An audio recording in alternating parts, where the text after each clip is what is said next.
গত 12 জুলাই গন্ডাছড়ায় হিংসাত্মক কার্যকলাপে শতাধিক পরিবার অগ্নিকাণ্ডে সম্পূর্ণভাবে ক্ষতিগ্রস্ত হয়েছিল। 11 জুলাই পরমেশ্বর রিয়াং নামে এক যুবককে নৃশংসভাবে হত্যা করা হয়েছিল। এই হত্যাকাণ্ডের জের ধরে গন্ডাছড়ায় ব্যাপক অগ্নিসংযোগ, হামলা ও লুটপাটের ঘটনা সংঘটিত হয়। তাতে প্রায় 150 পরিবার ক্ষতিগ্রস্ত হয়েছেন। শতাধিক পরিবারের ঘরবাড়ি পুড়িয়ে ছাড়খাড় করে দেওয়া হয়েছে। গবাদি পশু সহ গৃহপালিত পশু পুড়িয়ে দেওয়া হয়েছে। বেশ কিছু পরিবার বর্তমানেও ত্রাণ শিবিরে আশ্রিত রয়েছেন। রাজনৈতিক দলের নেতারা গন্ডাছড়া সফর করে ক্ষয়ক্ষতি সম্পর্কে সরকারকে অবগত করেন। মুখ্যমন্ত্রী ডক্টর মানিক সাহা রবিবার নিজে ক্ষতিগ্রস্ত গন্ডাছড়া সফর করেন। তিনি ক্ষতিগ্রস্ত পরিবারের লোকজনদের সঙ্গে কথা বলেন।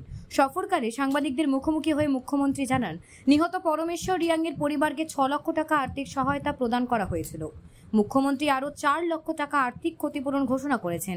এছাড়া অগ্নিকাণ্ডে ক্ষতিগ্রস্ত 101টি পরিবারকে 3 লক্ষ টাকা করে ক্ষতিপূরণ প্রদানের কথা ঘোষণা করেছেন মুখ্যমন্ত্রী। আংশিক ক্ষতিগ্রস্ত পরিবারগুলিকেও আরও ক্ষতিপূরণ দেওয়ার কথা ঘোষণা করেন মুখ্যমন্ত্রী। অনেক আছে, মেইন আরও থাকবো, আরও আছে, অসংখ্য পরিমাণে জড়িত আছে, কিন্তু ওদেরকে তো আজকে 1 মাস অতিক্রম হতে চলেছে। 1 মাস অতিক্রম হতে চলেছে, এই 4 জন বাদে এখনো একজনকেও গ্রেপ্তার করা হয়নি। কেন? আমাদের জোরালো দাবি থাকবো, বাকি অভিযুক্তদের, দোষীদের অবিলম্বে গ্রেপ্তার করে ওদেরকে কঠোর শাস্তি দেওয়া হোক। আমরা এটা চাই। আজকে 1 মাস হয়ে গেছে, 4 জন বাদে আর কাউকে কোনো খোঁজ খবর নাই, গ্রেপ্তার তো দূরের কথা।